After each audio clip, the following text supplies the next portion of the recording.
Good morning, everybody, and welcome to Coffee and Football presented by Officer Ball Pro and Austin. What is that all about, Jerry Hamilton? I'm your host, Blake Monroe, where I'm joined by Jerry Hamilton. Getting out of the shower this morning. Yes, burnt orange horns that do the show in a towel. Now I'll pass. But anyways.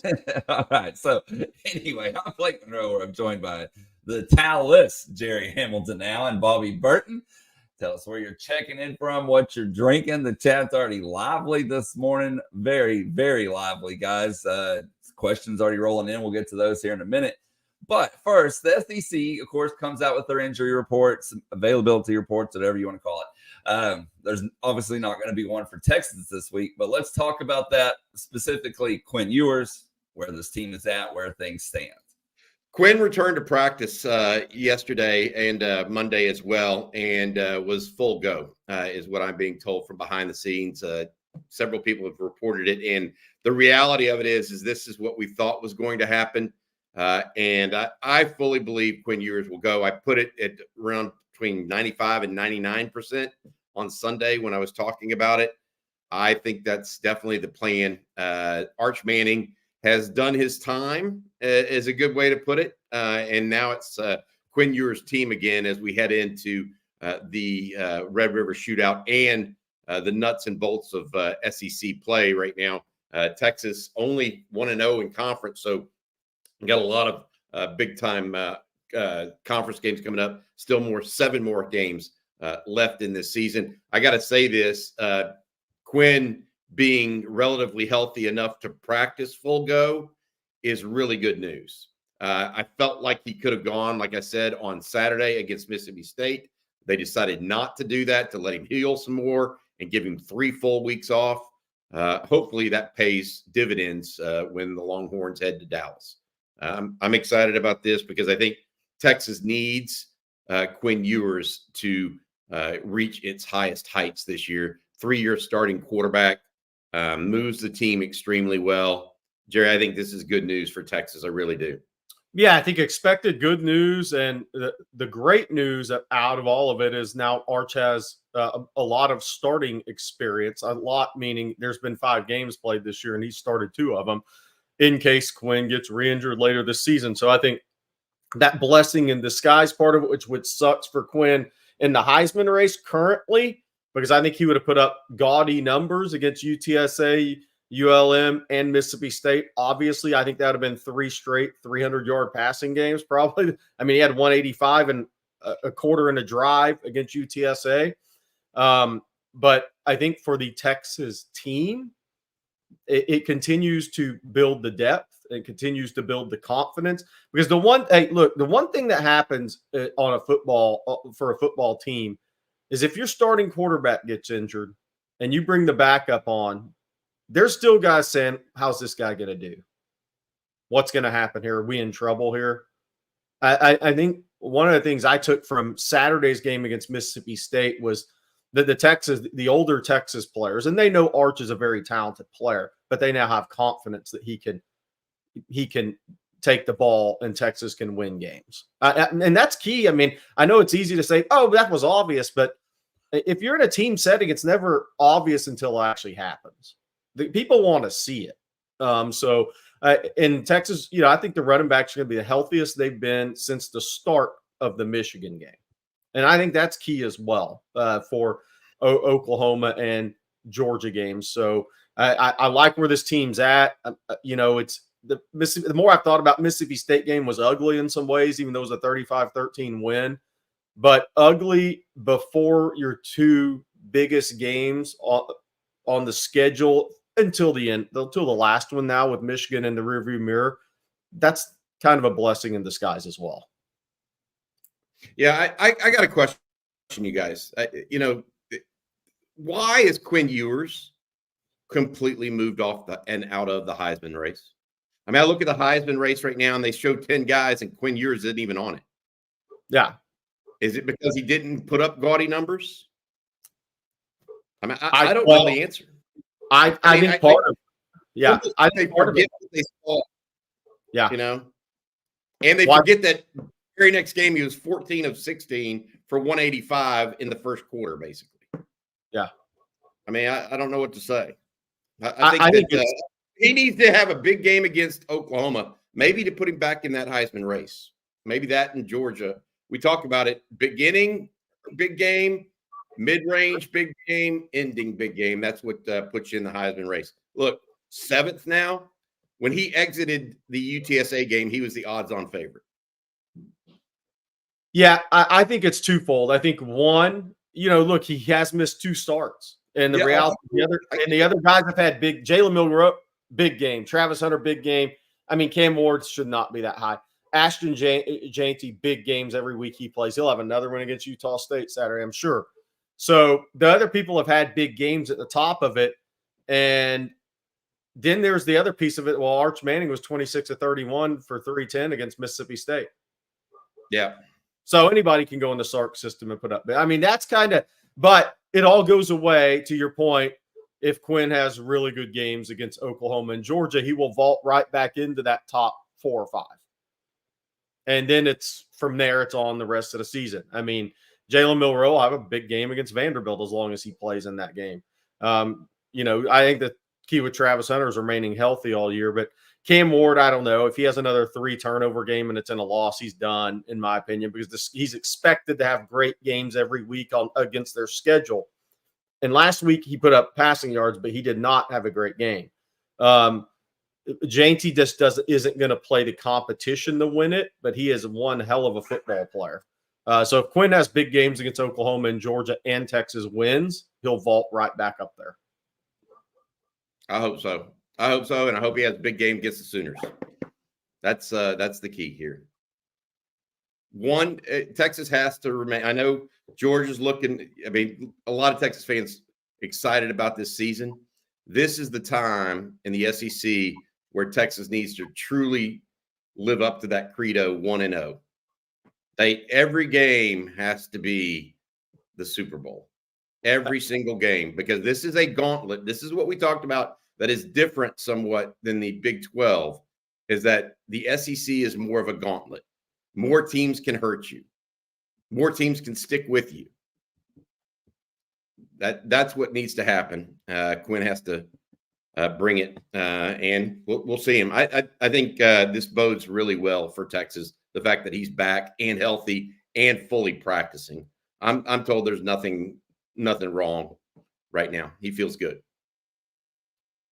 By the way, speaking of OU, Blake, do we have a certain tweet from earlier in the week? Looking for it while I finish finding it. Bobby, will you let everybody know about Rick Volbro and Austin Underground? Bobby, about 30 seconds. Yeah, I absolutely will. Rick is a good friend and a guy that helps run Austin Underground as well as Texas Road. Since 2004, Austin Underground has specialized in difficult underground commercial installations.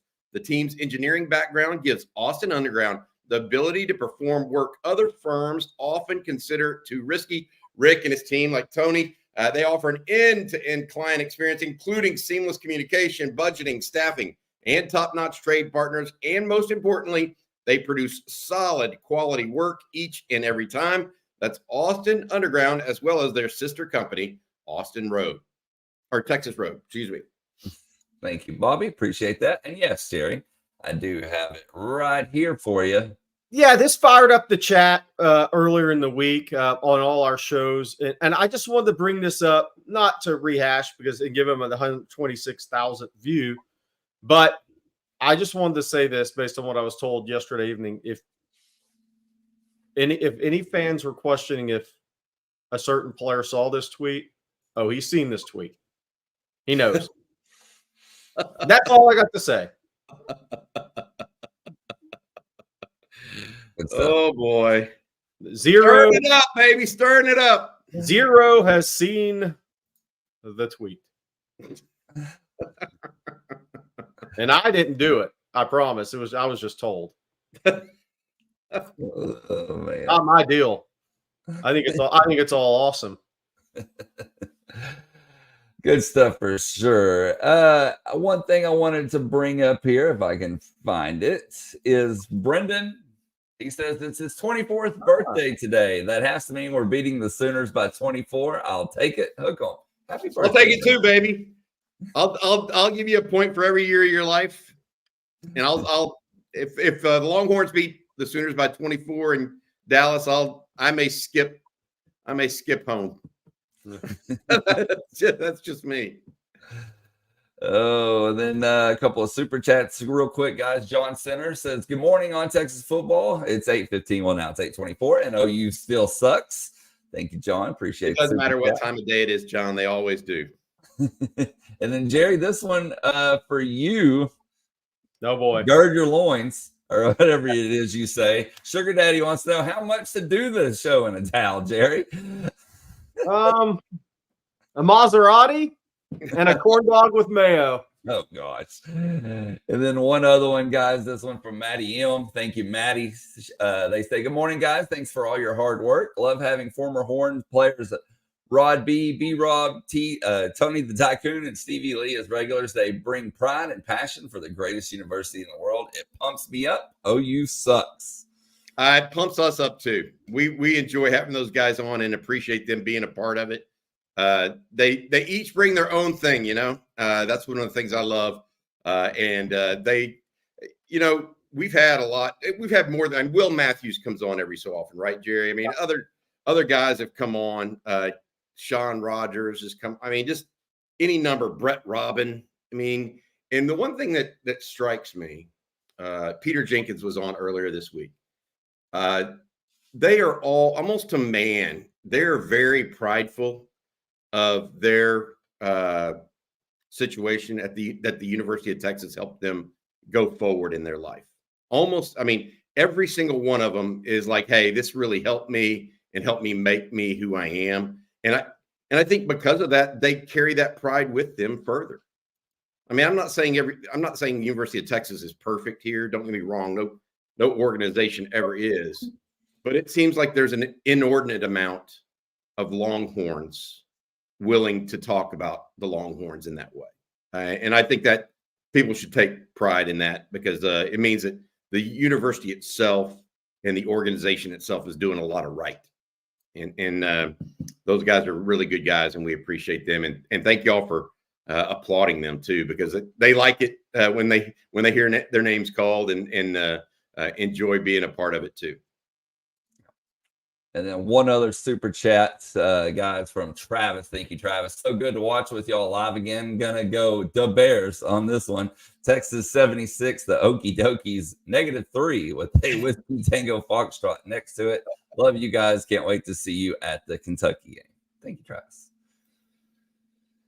All right. Anybody ever thought about how you could get negative points in a football game? Like, could you ever? I'm sure Vandy fans did at one point. Kansas State fans in the 80s. Kansas State fans probably thought they were in the 80s before Bill Snyder came to town. Well, they were actually. It's not that they thought they were. They were horrible. Well, wait. Would that be like? Well, SMU got the death penalty. That's negative, right?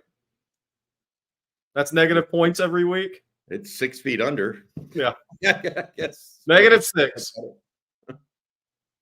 Oh, man. All right, Jerry. Yeah, you've been on the road. You've been talking to recruits.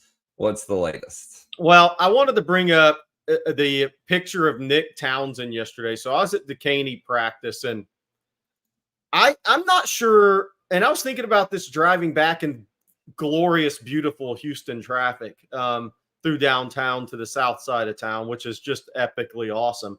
And I was thinking about if I've ever seen this guy that's 6'3", let's say 6'3 1/4", 233, that literally is lined up. He was the short snapper and deep snapper yesterday. And he's not just a snapper. He's like really good, guys. Like if he was a terrible football player otherwise and just wanted to be a snapper, he'd probably be a D1 scholarship kid. And I'm not joking around. So short snapper, long snapper. He's on punt team. He's on kickoff return team. He's played wildcat quarterback. He's played running back. He plays tight end. He's lined up at outside receiver. He's played Mike backer. He's lined up on the edge. Literally, the only thing I haven't seen this guy do is run down on kickoff coverage, because why would you want him to cramp doing that? And he literally plays everywhere. And I was at another high school yesterday, and I went to 3 high schools. We can talk about 2 of them. One of them were not. But the other high school I went to, I was talking to a coach that used to be on the Decaney staff. And the funny thing was, he said, and this was before I went to the Decaney practice, he just asked me where else I was going. And he said, look, that kid, his endurance and his motor was different when he was younger, before he became the bigger athlete he is now and the national recruit. So Nick Townsend he's a extremely high level football player. And I think if, look, we're going to update some of our rankings, and y'all don't be surprised if we don't make this kid a 5-star prospect. I think he is. Jerry, that has nothing to do with where he's committed. That just I'm not like that. It's what you are and who you are. Well, I was talking to you yesterday after you left that school, and the thing that, literally you listed out all the positions he plays. Okay. And he plays deep snapper, short snapper. He plays wildcat quarterback. He plays tight end. He plays wide out, and it goes outside as a wide out. He plays middle linebacker, defensive end, and outside linebacker. That's a football player. and then when you tell me all this, and he's 6'3 1/4, 230, and then that he gets on the track and he runs a 10.9. That's ridiculous. Yeah. That's so I have look, we talked about him before. We've always qualified him as a top 10 player in the state. Yeah. In my opinion, you and I talked about this from back in January, actually, after we first saw his film. And I think all he's doing is solidifying that kind of notice from you and others as well. Look, if you just turn on his tape, just look at how he's getting it done this year. You catch a pass in the flat against Port Arthur Memorial and you take it 76 yards for a touchdown. Port Arthur Memorial has like 6 Division I players on their defense and like 3 Power 4 guys, including guys Texas has offered, Tank King and Brock King in 2026. And literally nobody's closing the gap on the guy 6'3", 233. After he catches the ball in the flat, then has to turn it up. And the other thing is he's physical as all get out. He's legitimately a top 50 prospect in the country on either side of the ball. I think when you combine it all, after going down there, where would you play him? Would you play him at tight end? Would you play him at what would you do with him? Well, because he's so physical, I would like to see what a tight end with his athleticism, or a player with his athleticism and physicality, could do at tight end in Sark's system. Because I think that guy might be a first-team All-American. But I was sitting there talking to Casey Hampton last week at the Galveston Ball Baytown Sterling game, and Casey was like, shoot, rush the quarterback. And so it's interesting. There's different thoughts on that. Obviously, Casey being a defensive guy is like, no, you go sack the quarterback, man. So I would like to see what he does at tight end for Sark. And now I'll say this about Nick Townsend. I ask him every single time we talk to him, and he's been on YouTube, on our YouTube channel before you can archive it. He's like, I don't care where I play. I just want to get on the field. That's why he's the deep snapper, the short snapper, the wildcat quarterback, the middle linebacker, the deep. That's just indicative of a guy that cares and wants to be a football player. And by the way, I want to go ahead. I want to say this. Casey Hampton talks about him playing Russian pass. I'm not doubting Casey Hampton or you as far as tight end, etc. It is just I was going through something today that I wrote for an article I wrote for On Texas Football Today, Jerry, and I was looking literally at all the positions I thought Texas might need more players from the high school recruiting class on top of what they already have, right? So it was more on top of that, plus what they might look for in the portal. And the one position that just amazed me that I didn't think they would even have a need to go to the portal for is edge. That is just amazing to me, considering where they came from 4 years ago. Pete Kwiatkowski has done a good job at that position, period, end of story. And so That was the one position along with quarterback I just didn't see Texas having any need whatsoever to even look potentially at a portal guy. Everywhere else, I think portal may be on the table for various reasons, by the way. And by the way, yes, 100%. Other recruiting news I wanted to get to. So we've talked about where will the Texas staff be. Chris Jackson scheduled to be in Jacksonville tomorrow.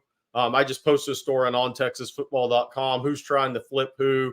Of course, Miami's trying to make a run at Jamie French. That has nothing to do with why Chris Jackson's there. If we've talked about this before, if Miami didn't try to make one last run at a Jamie French, they're not doing their job. No different than Florida State did with Cedric Baxter and Florida did with Jarrett Gibson. Miami's trying to get him to show up for a game. We'll see what happens with that, right? The guys have showed up at games in the past. No difference in Texas is trying to get guys committed elsewhere to their Georgia game, right? So, but this has nothing to do with why Chris Jackson's going there. This has been scheduled for a while. I was told this when I was in Jacksonville's Texas off week, their first off week. So Chris Jackson will be in Jacksonville. He'll also see some 2026 kids. There's a kid, Simeon Caldwell, at Jacksonville Bowls, a safety linebacker who's been on campus before.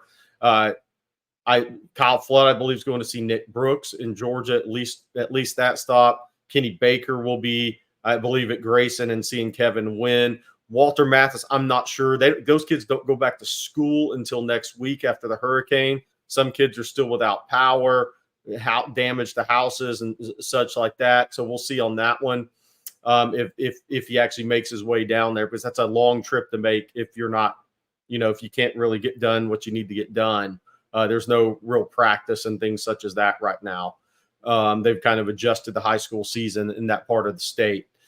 So you're going to see coaches at Chashard Choice. I think will be he's going to be out and about in the Southeast a little bit as well. So AJ Milwee, I believe, is going to be in Plantation to see Diabell, even though they have an off week. Johnny Nanson's scheduled to go see the linebackers in Dallas. Obviously, Elijah Barnes and Jonathan Cunningham committed. Both those guys have off weeks this week as well. So AJ Milwee not going to see KJ Lacey this week because he's still sitting out from his MCL sprain. He returns to the field next week. So I think Milwee will go in the playoffs and see him kind of like they did last year, him and Sark with the state championship game there in Alabama. By the way, Deuce Knight, the quarterback that had been committed to Notre Dame, flipped to Auburn yesterday. And I mean, I guess why wouldn't you? So that anybody's still worried about KJ Lacey, Auburn has their quarterback in their class. KJ Lacey's solid to Texas. Hey, Jerry, you also went over to A-Leaf Hastings to meet with Smith the Rogbo, who is now out for the season with a knee ailment, I guess is the best way to put it. It's not a MCL or ACL, I don't believe. It's no ligament. But what's going on there? And, of course, obviously, we wish him well in his recovery here. Yeah, so I think the main thing there was he was playing through some pain. It's something, I'm not going to get into it too much, but it's not a knee injury that is an ACL, an MCL piece, and nothing like that. There's Smith yesterday, 6'3 and a half, 214, still growing. Doesn't turn 18 until May 11th, by the way. He's going to be 17 when he's on campus at Texas. But he opted to have the surgery he needs to have now to be ready for football next August is the deal. I don't think he'll be ready for spring practice. His surgery is next Wednesday, but I think he wanted to go ahead and get that done. Mike Gusnell's asking, does he lose any explosive? Not expected to.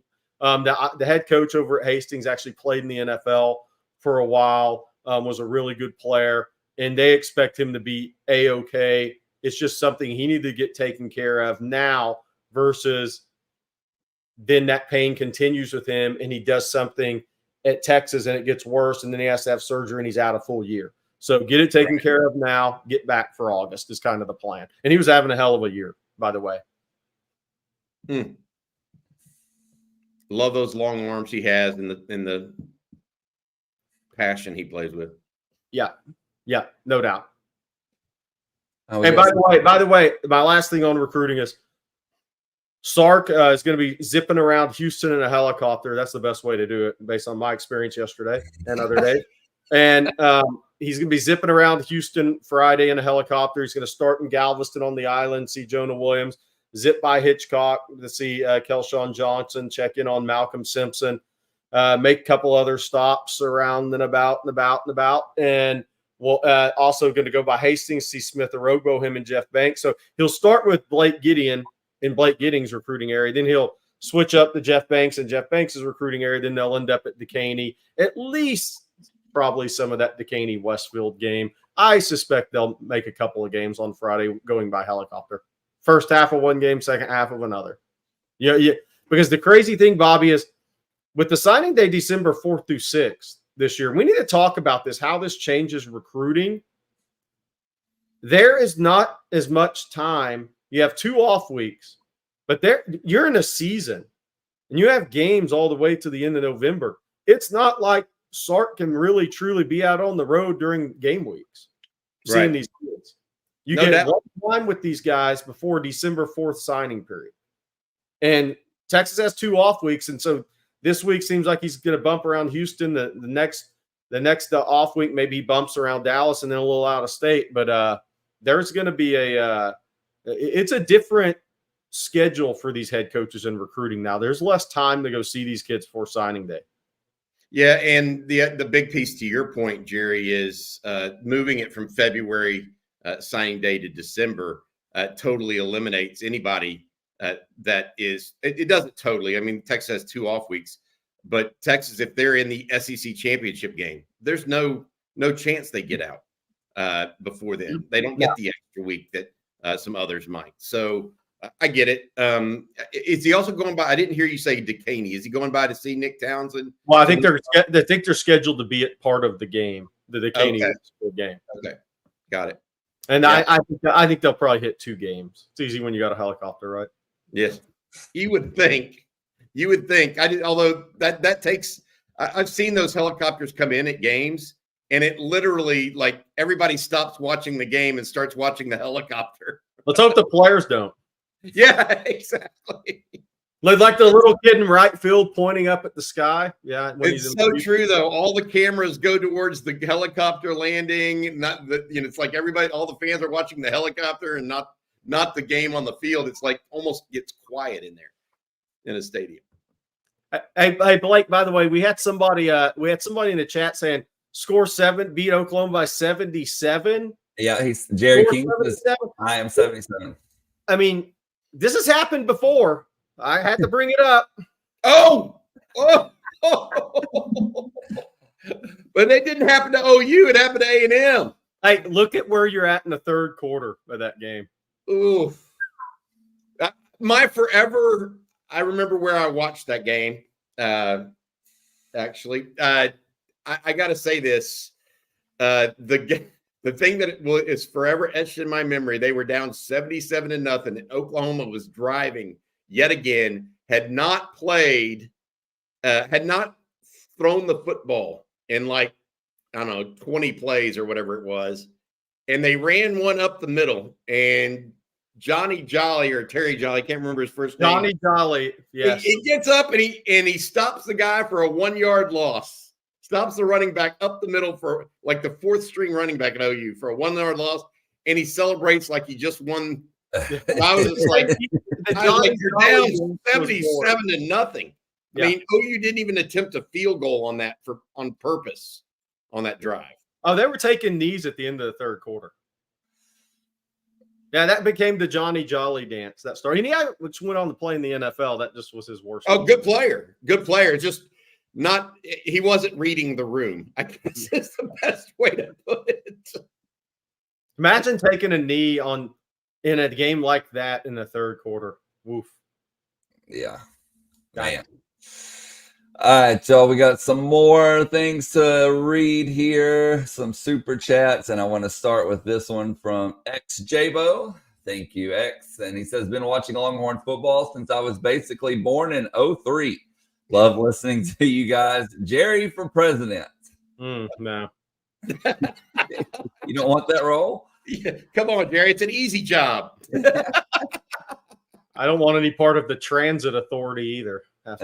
Yeah, the Longshoremen's Union and all these. And then we got a couple more here. This one from Jerry's Jack Links. And Jerry's Jack Links, thank you for clarifying a little bit on this one for me. He says, I promise you, we've been holding back the defense for Oklahoma. They'll see some blitzes. Bobby, I've been hitting on that. Texas hand hasn't been forced defensively. They haven't played a quality quarterback or quality offense yet. So they have had the ability to hold back. And it's going to be very interesting to see what they bring out the next 2 weeks, in my opinion. I hope so. I mean, that would be my hope, that they could actually mess with Michael Hawkins' head a little bit. I think you can't just play base defense against a Georgia and a quarterback like Carson Beck with some of the talent he has around him either, and just give him time. So you're going to have to manufacture some things. I think that's ultimately very important as well. And then actually, Bobby, I think your guest is here. If you're ready, I'll bring him in. Yeah, absolutely. I would love to do that. His name is Doug Rice. He is the social chair for the Longhorns, Dallas, Texas X's up in Dallas. How you doing, Doug? I am doing great, Bobby. Good to be on the show. Just want to say hey to Jerry and Blake and everybody out there. I watch every day, so I'm one of you guys. I'm not just a Texas X here in Dallas. Well, hey, you are the hype man. You are the hype man, man. You have so much energy. I'm jealous. You really are a good hype man. Hey, Doug, the reason we're having you on this morning is each and every year, the Dallas Texas X's does a number of different events surrounding Texas OU. And I know you want to put an offer out there for everybody to come join you guys at the various events. Yes. Jerry and I were out at the golf tournament last year. It was a tremendous event that you guys put on out there, and we appreciate your invite. We're going to be out there again this year on that Friday morning as well. Tell folks all of what the Dallas Texans have going on, and Blake will put the information in the chat for those people that are going to be in Dallas and maybe a day early want to come up and hang out on Friday night at the event. Go ahead, Doug, if you don't mind. Sure. So, yeah, the Dallas Texas X's, this is what I like to call our Christmas, because since we're the Dallas chapter, that means that we get the biggest game of the year every year against those dreaded and hated Sooners. And so we put on a lot of events, and if anybody's a Longhorn fan, you can have a great time. We start off on Friday morning, and that is called the Get Teed Off at OU Golf Classic, and that is at Firewheel Golf Park in Garland, Texas. All this stuff, by the way, you can visit DallasTexasX's.org, not .com, but .org, O-R-G. And so all the information as far as registration, tickets, information is all at DallasTexasX's.org. And we're excited. It's a 6-person Florida scramble. It's always a really good time. We're going to have a couple of honorary chairs there that are Longhorn legends. And in fact, Bobby and Jerry, who is the only person without the last name of Young that scored in the national championship game in 2006 at the Rose Bowl? Who's the only person? I know this answer because you already told me who he was coming. Raymond Taylor. That's right. So, yeah, Sylvan Young, by the way, was the other guy besides that guy, Vince. I think Vince something wore number 10. But, yeah. So Ramon Taylor will be there. He's one of our honorary chairs as well. We're also going to have Sergio Kindle. He's a great Longhorn fan. He comes to a lot of our game watching parties that we have here in Dallas at the Longhorn Ice House. And then we're also, I believe, confirmed. I hope I'm not confirming this incorrectly, but I think Neil Tweedy is also going to be there. So tied in from back in the day as well. So 3 Longhorn legends will be there, and to meet and greet and talk. So anyway, that's the first event. That's the Get Teed Off at OU Golf Classic. If you want to register a team or just want more information, and then that evening we will start the event that I chair, which is called the Bash Before the Clash, which is the big pre-party the night before the game. This year we're having it in the heart of downtown Dallas. At the AT&T Discovery District, and it's going to be a great time. We have 2 different parties going on at the same time. One is out. If you've ever been to the AT&T Discovery District, there's a gigantic 10-story high, 104 feet tall media board. It's an LED board. It's amazing. It's a 6K board. We have our custom-made Longhorn Spirit graphics that are going to be going on that all night long. We've got some Longhorn legends that have sent out messages. We'll have them up there on that board. And there's going to be all kinds of stuff. If you get the VIP, you get to go in, and we're going to have, again, we'll also have Ramont Taylor there. Sergio Kindle will be there. Tony Hills will be there. We're also going to have a Longhorn legend who is a Olympic gold medalist from the volleyball team, Chiaka Obagu. And she is a 2-time Olympic medalist. She won the gold in Tokyo in 2020. She won the silver in 2024.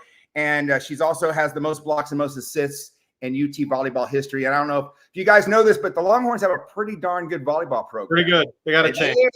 Yeah, they do. They tend to win a few games here and there. So, yeah, so she will be there as well. The Bash Before the Clash, whether you go to the general admission with everybody going crazy outside or go inside for the VIP, go check it out again at our website, dallastexasexes.org. It's on the screen right there. And so then the thing that comes right after that, it's the same location. I call it the exclamation point for the Bash Before the Clash, and that is called the Beat OU Pep Rally. Yeah. So the reason I love that is because back in the day, I'm a UT cheer alum, and I created this event 2 years ago. This will be our 3rd year. Last year was just absolutely off the chain. We had about 700 screaming, crazy Longhorn fans. They didn't want it to end, and people have been talking about it ever since. And we're stepping it up even another level this year. Again, it's going to be saying that right down there in the AT&T Discovery District, downtown Dallas. It's going to be a great time. Please go to our website and check it out. We're going to have, by the way, for the first on Texas football, the first 3 on Texas football listeners that buy a VIP ticket, one of the VIP tickets to the Bash, you're going to be able to get a signed football by all of our VIPs that will be there. So if you're going to do that, you also need to go ahead and send me an email that you registered with some proof of your purchase within the last few minutes to bash@dallastexasexes.org. BASH, the name of the party, at dallastexasexes.org. Saying, I'm from On Texas Football. I bought a ticket. Here's my proof to the VIP party. And you will be, if you're one of the first 3, you're going to be able to get that autographed football with our Longhorn legends that are going to be there that night signing it. And then the final thing is on the day of the game. The game is, of course, at the Cotton Bowl at the State Fair of Texas. Big Tex, howdy, folks. I'm Big Tex, and OU still sucks. And we'll be down outside of Gate 5. We have what's called the Texas Size Tailgate Party, and that party we usually get about, I think last year we had 2,500 people, Longhorn fans. None of these events you have to be like an official member of the Texas X's. You just have to be a Texas fan and come on down, join us for any of our events. DallasTexasX's.org. Man, I'm excited. I really appreciate you guys having me on. I'm sorry, Jerry, you need to bring me some of your beef jerky to the golf. Okay, because I want to try it to make sure that all this hype. And I'll bring my Manscaped and show you what I've done. Well, no, I don't. Hey, Doug. Hey, Doug, I do have a question for you. Are there still spots for the golf tournament on Friday morning? Okay, thank you for asking me that question, because I was supposed to tell you that. This Friday, as in tomorrow, we're closing registration out for golf. So there are a few spots available for the golf tournament, but they will close out tomorrow. So if you do want to register for the golf tournament, please do that today, no later than first thing in the morning tomorrow, because we are closing that out. We always have a huge demand for those, and we only have so many spaces on the course. We have 2 courses out there at Firewheel, and they're almost full. But so yes, great question. Yes. All right. I will be there at the Bash for the Clash, the Beat OU Pep Rally, as well as the golf tournament. Jerry and I will be. Awesome. Thanks, Doug. I appreciate you very much, buddy. All right. Thank you, guys. See you guys next week. All right, hook 'em, baby. Hook 'em, buddy. Take care of yourself. That's Doug Rice, head hype man for Texas X's in Dallas. Good stuff for him. I love promoting Texas X's organizations around the country. It could be in Dallas, Houston, Tulsa. I went up and did a speaking event there. We did one in New Orleans with those guys down there last year at the Sugar Bowl. All good stuff. Those are people that are literally donating their time to promote the University of Texas. And I want to say this, Doug hit it right. You don't have to be a grad of the University of Texas to go to these events. They literally are to increase the fandom and the universe of the university. So please feel free to get out there.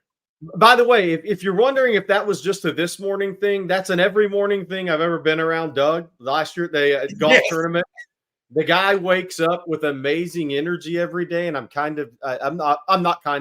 jealous of that. Oh, Hey, he Bobby, also does a McConaughey impression, by the way. Yes, he That's does. another fact about Doug. Hey, Brendan Bowersox asked this during that interview. Where's the on-Texas location? So I'm actually meeting with the folks at Yingling today to find out exactly where their tent and their whole cover is, and I'll be able to tell you guys more about that tomorrow. But that's where Jerry and I will be pregame. The Yingling/flight tent that is supposed to, I think, it's supposed to seat 250 or so people. So we'll talk to you more about that tomorrow. Thanks, Brandon, for asking. You have to go in. By the way, it's inside the fairgrounds. So I want to make sure everybody understands that. And if you haven't been to the Texas State Fair or to the Cotton Bowl before, you have to get into the fairgrounds to actually go to the game. So most of the tailgating goes on inside the state fair, and you have pre-assigned areas where you can go, or you just walk around and put mayo on your corn dog like Jerry. So we have some super chats, guys. D Money, thank you, D Money. D Money can't get money, excuse me. Rarely able to catch live streams. Just want to say thank you guys for what you do. You make work so much better. Thank you, D Money. Thank you, buddy. And thanks for the support from everybody as well. Yes, yeah. And then we have this one here from Thomas45. Is it likely that Arch leaves after next season? No, 0. Man, I don't think after next season. Family. Yeah, I think he's going to stay at least 2 years, is my guess, as a starter. Yeah. Well, it wouldn't make sense for him to wait and be patient and then exit quickly. Does that make sense? Like, if he's being patient now, why wouldn't he be patient later to reap the rewards of his patience? Yeah, this family they're not chasing money. They don't have to. Yeah. They're chasing preparedness. Well, maybe they are chasing money because instead of a 10-year NFL career where he gets battered and beaten a bunch, they're chasing a 20-year career and 10 extra years of a salary. In effect, that is chasing money, right, Jerry? It's just chasing it smartly, as opposed to being driven by it up front. Well, hey, Jerry, speaking of preparedness, I know you always come prepared with Manscaped. So tell everybody about it. I mean, look, I should have done the Manscaped read when that OU 77 A&M 0 picture was up. So we could bring that up instead of Manscaped, but we can't do that because this is Manscaped's read. Hello, everyone. This episode is brought to you by Manscaped, the global leader in men's lifestyle and grooming. Every man knows the unbeatable feeling of a fresh barber shave. Now, what if I told you no longer have to wait weeks or even months between appointments to experience it? Introducing Manscaped's newest version, the Chairman Pro electric foil shaver, the game-changing tool that brings the luxury of a professional shave right into your home or your car if you are on the road a lot. Whether you're after that daily silky smooth finish or prefer a maintained rugged 5 o'clock shadow, the Chairman Pro electric foil shaver is your go-to for precision and style every time. Head over to manscaped.com and join the over 11 million men worldwide who trust Manscaped by using code ONTEXAS for 20% off plus free shipping. I'm guessing if people in Oklahoma used it, it'd be over 12 million. So what makes the Chairman Pro stand out? Well, it's all about versatility and precision. It comes with 2 interchangeable skin-safe blade heads. You have the skin-safe 4-blade foil for that close, smooth shave you're looking to when you want to go completely clean. Then you just switch to the skin-safe stubble trimmer, say that 7 times, to keep your stubble looking sharp and polished, which is kind of what I go for. Both heads are designed with skin-safe technology to help reduce razor burn and irritation. Who wants that anywhere? So your skin feels smooth and comfortable after every shave, reducing redness and comfort. That is the Chairman Pro at manscaped.com. Use ONTEXAS 20% off. And even though we're talking about the Chairman Pro, We always have the 5.0. Thank you, Jerry. I appreciate that. And let's get to some more questions here from Jerry's Jack Links. Curious on your thoughts on Gabe's tweet. We'll go back to that for a minute, of course, right after I closed it. Could he be baiting number 0, knowing that he can be too aggressive? That would be something a smart center would do. Could be.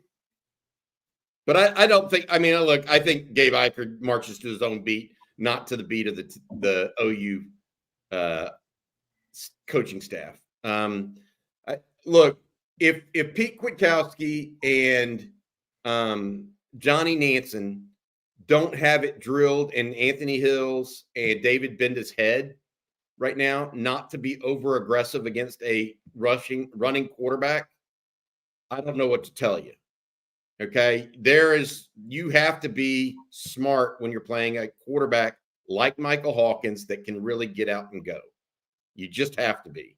So regardless of what Gabe is trying to bait someone into or not, Anthony Hill needs to have a good game. We know what can happen if Texas does not pay attention to a running quarterback from the linebacker position, because we all saw it last year. That is a painful memory for me. And it better be a painful memory for the Texas defense, David Benda, who is back as a starter this year. It should be, et cetera. So Anthony Hill, that is going to be something. He can be overly aggressive at times. We would all agree with that. But that's part of his allure and part of his value as a player too.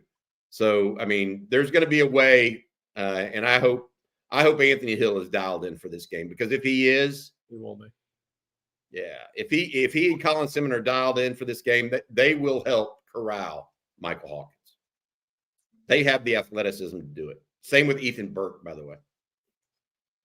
Well, earlier, guys, we were talking about the defense being a little more vanilla. They haven't had to show their hand as much. And we had quite a few follow-up questions to that conversation.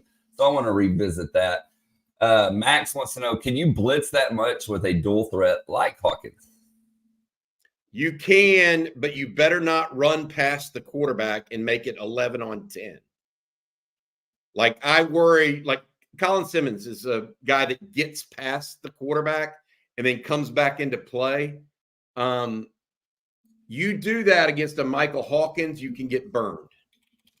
So I'm not as worried about Anthony Hill overplaying things as I am what has made Colin Simmons a really good pass rusher at this point has been kind of coming from the blind side. And a couple times he's overran the quarterback. It happened against Davis Warren at Michigan, actually, where he stepped up and found some extra time. That's the problem that I see if you can blitz that too much. It's more that situation where you're actually overrunning the quarterback and giving that guy running lanes and creating running lanes for him. That he wants nothing. Michael Hawkins wants nothing more than to be able to run 10 yards for a first down on 3rd and 10. He would rather not throw the ball at this point in his career. So take that away from him. That's what Colin Simmons and Anthony Hill need to be thinking. Take that run away from him first, then go from there. And our next one, guys, comes from Aury, and he said, so why haven't we gotten to the quarterback more? What are they at, 9 sacks now? Is that right? I can't remember. What are they at total wise through 5 games? 6 last week. Yeah, I mean, so 10. I think 10's the number.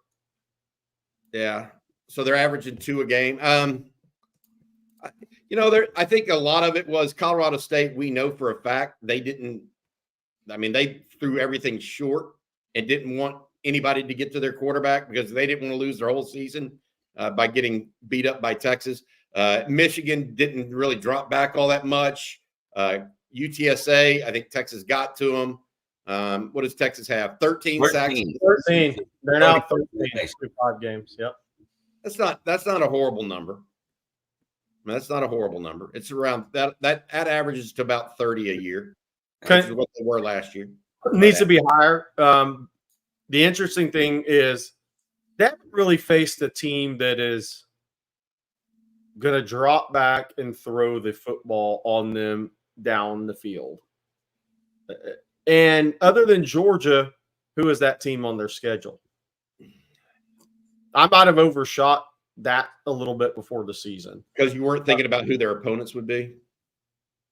Well, if Marcel Reed's the quarterback at A&M, that changes things. He's a different player than Connor Weigman, right? Diego Pavia is a really good playmaker at Vanderbilt, but you're not going to sit that guy in the pocket and let people take shots at him. And by the way, it's big 2 weeks for Vandy to keep him healthy ahead of the Texas game, October 26th, because they have Alabama and at Kentucky. So they got to keep that guy upright. But if you look at the Texas schedule, I mean, Taylon Green, he could be susceptible a little bit, but he's a really good athlete, plays on the move well. So if you look at the Texas schedule, who's that going to come against is the question. Fair. And we'll continue on this subject here. Marco wants to know, what personnel would you put on the defensive line to control Hawkins running? Well, I think it has to be everybody. It's not a single personnel group. They're going to rotate heavily again this week. You always, and by the way, your depth at Texas OU is more meaningful in that game than any game all year.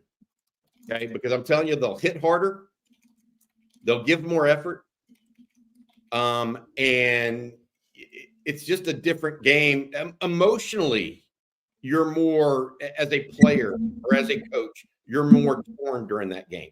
It takes more effort.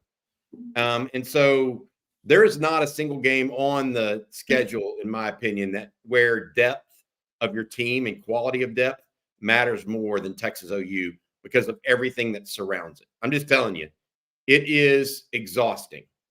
By the time, if you've been on the staff there or a player there, every single person will tell you it's easy to celebrate, but man, it's also tiring because that game has been an emotional tug of war, and the other team has hit you and you've hit them, and you've given it everything you've got on every single play. So I don't see a specific rotation or personnel grouping. I do think that they're going to give them a lot of four-man down looks and try to hem in the pocket, to your point. So that's how I see this, and then see if they can get to him or not. That's going to be, whether or not OU's offensive line is up to the task is going to be a good question. Another part of that for me is the game within the game. I think getting ahead in this game is big. Enormous. It's similar to, and it's different offenses, but it's similar to the Mississippi State game. If you can get up on those guys, it forces their hand. And that was one of the big issues with Texas turning the ball over, the drop touchdown, all the things we've been through a million times at Mississippi State is Texas never got up enough in that game to force Jeff Levy's hand out of what he ideally wanted to do to keep Mississippi State in the game. I think the big key against Oklahoma is getting off to a faster start this year. If you can get ahead, you place pressure on the Oklahoma offense they don't want on them. Not with that offensive line. No, they don't want it, period. That Texas gets ahead, that is not their recipe for success. They know that. Yep. Right, we got a couple of super chats. Bobby, you're getting some good comments about your pullover this morning. Sugar Daddy with super chat says you're looking like a stud muffin. Thank you very much. I love these. It's 40 Acres Collective. It's the same one we talk about on Fridays at the co-op. Go to texascoop.com if you're interested. 40 Acres Collective. They're strong. Rod talks about it too, and I agree. I've probably worn this 25, 30 times in the last year and a half, and the collar is still as good today as when I bought it. A lot of these things, when you buy them, the collar starts flopping and looking wrong. This one has stayed, and all of their shirts stay. And then we have a super chat from Slick Rick. Thank you, Slick. He says, Bobby, On Texas Football should host or sponsor a golf tournament. Maybe if people get a hole-in-one, Jerry has to dance and sing. Seriously, though, I think a golf tournament would be awesome. I'll help. Anyway, I can't. I've talked to – there's a former player named Todd Hunt that plays that now runs the Cole Pittman Memorial Golf Tournament. And one of our sponsors, Hargrove Roofing, is a sponsor of that event. And I've talked to Todd, and I may get with him this summer and do something like that. I think that I'd love to do it. I'm not a golfer myself. I don't have time to chase that little white ball, but I know a lot of people do, and it might be a good opportunity for us to get out and see one another, etc. Thanks for the comment. Earlier this week, guys, Oklahoma State head coach Mike Gundy said college football needs a commissioner.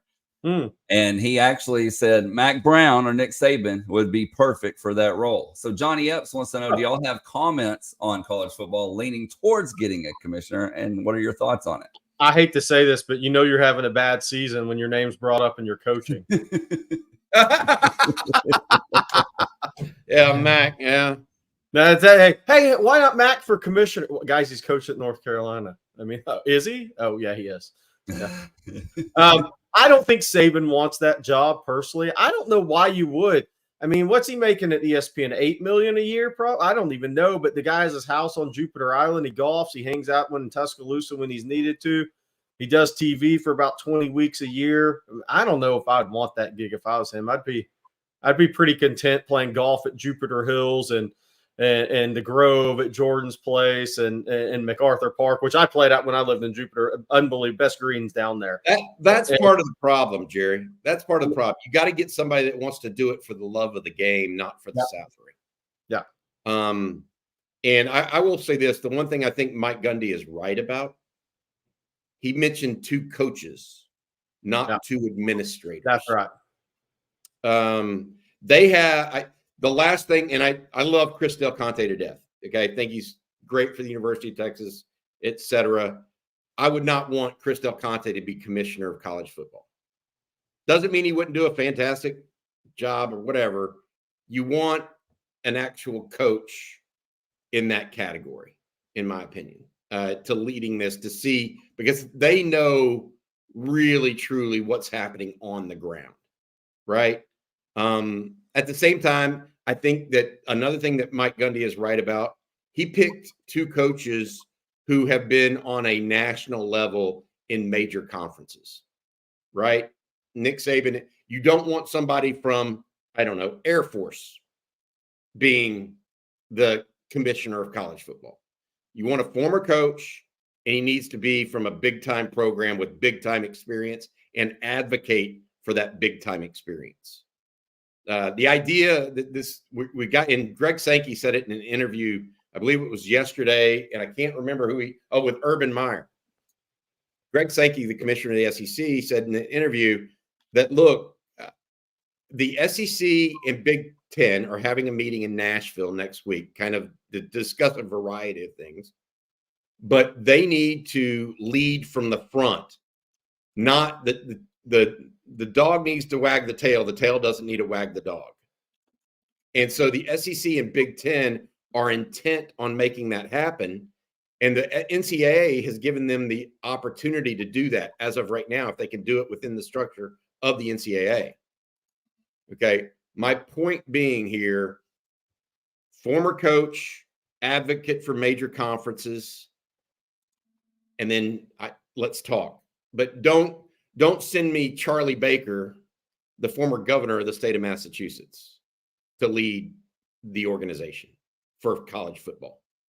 Now, maybe for the NCAA as a whole, he's perfectly fine, where it is a morass and a lot of folks. But don't give me someone that has the Nick Saban, Mac Brown pedigree. Not Jimbo Fisher, by the way, but that's a different story. Right. Oh, man. All right, let's switch gears to recruiting. We have quite a few recruiting questions. The original long hair. Are all the recruits basically waiting until December? And how much does NIL play into the December date? Well, that's actually an interesting question, because I think those final NIL pieces they're definitely sped up by the signing day moving up to December 4th. There's one official visit weekend. A lot of those teams are still going to be playing, or some of those teams will still be playing. So it definitely expedites the process. I'll tell you that. And waiting so long to commit. I think the majority of the guys that are impacted here, other than a handful of guys, are guys that are already committed and everybody's still recruiting. That I think that's the big key is 85% or 90% of the top kids are committed right now already. And a high percentage of those guys are graduating high school in December nowadays. So that process is definitely the month of October and November. Boom, it's here. And it's moving at a fast pace until mid to late November, right before the December 4th signing period. So to answer that question, and all of this is why I think we're headed to, like, even the coaches not having time to get out on the road. This is why we're eventually headed to, as long as this stays the same, the calendar stays the same, while we're headed to a late July signing period. It's inevitable. It's coming unless they redo the recruiting calendar period in the process. But it's definitely a race in October and November. And it's more the committed kids that are still going to pop up at games.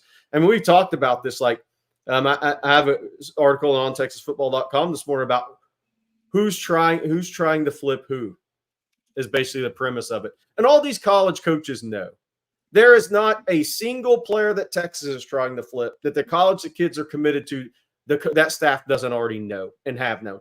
The same can be said. Texas is not surprised that Miami's making a run at Jamie French. These guys aren't idiots. I mean, like Dan Lanning and Will Stein and Rashad Samples don't sit in their recruiting meeting with blank stares on their face. Is Texas really trying to recruit Dorian Brew? What? We're shocked by this. No, it's not the way the game is. They all know what's going on. Hey, I want to say this. I don't advocate for a July signing period. I know. And you and I are different on this, Jerry, and we have been.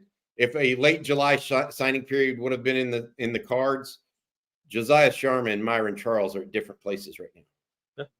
I think it has to be after a football season, because then you also get into the fact that there could be a coaching change. I think they're trying to speed it up too much to make it in December. I think they should make it in February and just keep it in one date like they always had it. They tried to improve it. It really didn't improve anything. Maybe keep the coaches off the road in December. That might be an idea. If you keep the coaches off the road in December, then that gives all the teams that are playing in the playoffs an even shot, right? Because right now, they're all those other guys are out. Like Auburn and Hugh Freeze, they're not going to a bowl game. They're not. I mean, they're going to go out and try to recruit right now. That's all they're worried about. Their season's toast. So, I'm not in late July because it's just too much. Kids haven't even played their senior season, high school football. I think the only benefit would be you would see who's truly locked in and you see who's not. Now, that's why I think like 30% of kids may sign early, 40%. I think it would actually – the kids who are coming to school X come hell or high water, they're going to sign. The kids that aren't going to sign. But it's interesting. It's a dilemma because how many kids are graduating high school early? It's totally – and life's not fair, but it's totally unfair to have a coaching change right now. You lose an entire recruiting class and portal class. It's kind of crazy with where the calendar of everything is. Hey, by the way, Cade Miller's got a really good super chat, Blake. Yeah. I want to get to this because I actually did not know the kid transferred because until I was at Hitchcock's game. When was that? The 19th of September. I hadn't kept up with. Yeah, it was about 3 weeks ago when they played them. Yeah. So Grayson Rigdon is the best arguably the best six-man player in history. I think he is. Yes. What was the school he was at? They went to state in basketball. Oh gosh, he's been in a couple actually. His dad's a coach. Yeah. So he's kind of moved up the ranks. Right. But I can't remember where he was. Let me look that up. Grayson Rigdon he's committed to Air Force. He's now at Columbus with the all the Shobles. That's good eating too. That's a good place to transfer to. But he's dominating on Friday nights. I think he's had a couple of 250+ yard rushing games. I think he's a better prospect and I'm not saying anything negative about Air Force. I do think he's a higher end prospect than that as a football player. Again, though, it's what we were just talking about. It'll be interesting to see who tries to make a move on him. But I do think there'll be 2 or 3 others that probably offer him. And I know he's a little older. He's maybe already a 19-year-old or about to be in his class, but he's a really talented player. He's fun to watch. Yes. Very fun to watch, especially at 6-man level when he did everything. Yeah. Benjamin, then Strawn. There you go, Kate. Thank you. Yeah, and he does have a handful of offers, I think, like 6 or 7. And the reason I know my kids keep up with him, and it seems like every few days he's getting more and more. So we'll see what happens. No doubt. Good for him. Bobby, before we get to our last couple of questions here, will you let everybody know one more time about Austin Underground? Yeah, absolutely. Since 2004, Austin Underground has specialized in difficult underground commercial installations. The team's engineering background gives Austin Underground the ability to perform work other firms often consider too risky. Rick Vavro and his team offer an end-to-end client experience, including seamless communication, budgeting, staffing, and top-notch trade partners. And most importantly, they produce solid quality work each and every time. That's Austin Underground. It was good seeing those guys at the tailgate on Saturday as well. Big Longhorn fans. Austin Underground as well as Texas Road. Okay, and as I said, we got time for just a couple more questions here. So let's take this one from King Me. I think this is a good one. 3 necessary adjustments Texas must make during the bye week. Ball security. Oh, God. Good one. That'll be drilled all week by Tashard because Oklahoma's they go after it anyways, big time. One of the best at it. I would say, Bobby, punt coverage potentially. Special teams you work on that during your off week a little bit more. What's your third? What else you got? Pre-snap penalties on offensive line. It's a big game for offense. How do you work that? I mean, how you do that? I mean, the biggest one for me, outside of ball security, because that hit home like a rock in the pit of my stomach, just so you know, is probably blitz pickup. And I'm not saying that because Texas hasn't picked up the blitz well. They actually have so far this season. OU's just going to come at you with such a variety of it, Jerry. Yeah. And I don't know if that's an adjustment per se, as much as it is just be prepared for it, because they really do have OU absolutely, in my opinion, has the best pass rush that Texas will see this year. And that includes Georgia, who I know has some super guys. But OU is coming at people in waves in the pass rush. And they're better up front. Georgia's better at linebacker in disguised pass rushes this year with Jalen Walker being a stud at it when they play him in that spot. Oklahoma's is more front. Georgia's not a pass rushing front, to your point. Yeah. But the thing with Oklahoma, you know what Brent Venables is looking at? He's looking at the pre-snap penalties Texas has had, and he's going to come out and with some different looks and disguises, hoping to get Texas behind the chains. To evoke some of those penalties. Yeah.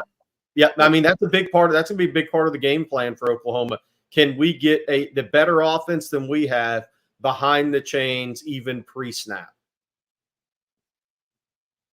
And then our last one for today, fellas. I just lost it here. Comes from William. And William asked, will Texas offensive line do to Oklahoma what they did to Michigan?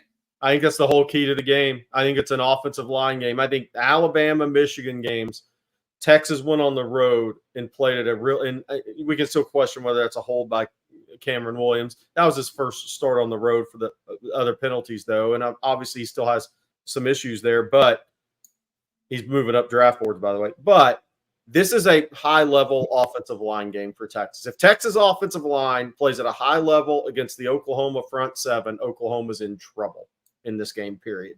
If the Texas offensive line doesn't play well, Oklahoma's chances go up greatly. I hate to put that much pressure on one part of the team, but to me, that's a big part of this game. It wasn't Michigan. It wasn't Alabama last year. Because if Texas gives Quinn time and Sark time for these routes to develop, he's going to have guys to throw to. Texas has too much speed, too good of players, too many spots. All Jose Rodriguez, that's best recruiter on the staff, real quick. Banks or Sark, Tashard Choice.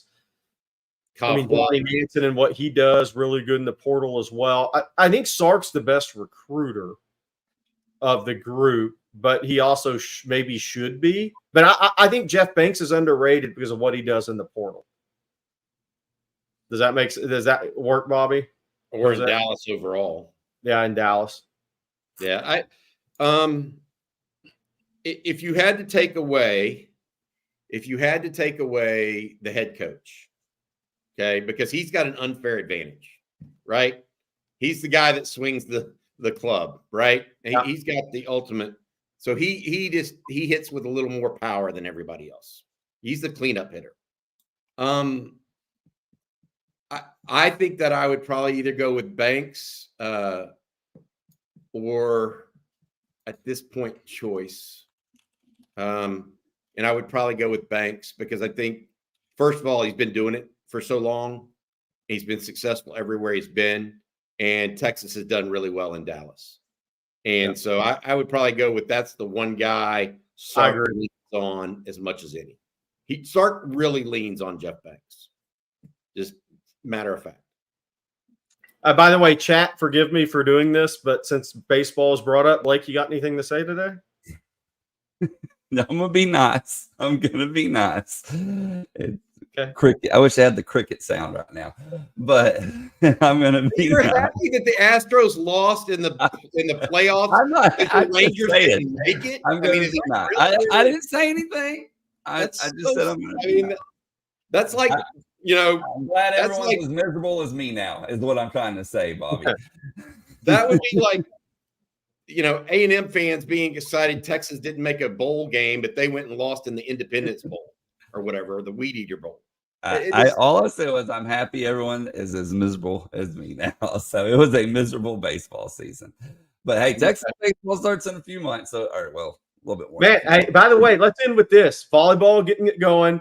Basketball, men's and women's practice underway. Obviously, men's first game is against Ohio State. That's a strong game to begin with out in Vegas. I believe that's November 5th is the date on that game. I might be wrong on a day, but basketball practice well underway for both. I actually watched a little bit of the men last weekend. The roster is night and day from last year. Now, the coach's job is to put it all together, make it all work. To me, that means Texas has 8 starter-level players this year, and I'm not BSing. They have 8 starter-level players in hoops. Now guys have to buy in the roles.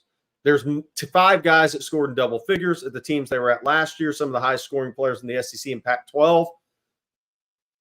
Those guys have to buy in. Everybody has to buy in the roles. When a guy like Trey Johnson, a freshman who is tremendous, Caden Shedrick has really improved now that he's healthy. They have a good look about them on the court. It's night and day from last year. See how it all melds together. But when people watch Texas basketball for the first time this year, they're seeing a much more talented team. Biggest guards Texas has had probably since some of the Penders days. And I'm not saying they're the better than the TJ Ford, Royale Ivy. That's not what I'm saying at all. I'm just saying height, length. Really big backcourt y'all are about to watch this year, which was going to help in the SEC because there are some long-limbed athletes in that league in basketball. All right, guys. Well, that's going to do it for today's episode of Coffee and Football, presented by Rick Vavro and Austin Underground. We want to thank them, along with Manscaped, for sponsoring today's show. Thank you all for tuning in. The great questions, the super chats. Be sure to head on over to ontexasfootball.com. If you haven't signed up, you can become an OTF OG using promo code OTFOG. You'll get a full year for $39.95. Great deal. Be sure to go over there and check that out. And then, Bobby, I know more stuff coming later today. What you got? We got a bunch of stuff coming up, but we ranked the offense through 5 games yesterday, myself and CJ. We got to rank the defense today. We got the winning drive coming up as well with Coach Shipley and Rod Babers, as well as CJ. Got a lot of different stuff going on. I also want to remind folks right now, visit DallasTexasX's.org if you're interested in that golf tournament on Friday morning of OU week, or the clash before the bash and the pep rally on Friday night. Any and all are welcome to attend. Just go to DallasTexasX's.org. All right. And we will be back same time, same place tomorrow. So for Bobby Burton and Jerry Hamilton, I'm Blake Moreau, and we'll see you then.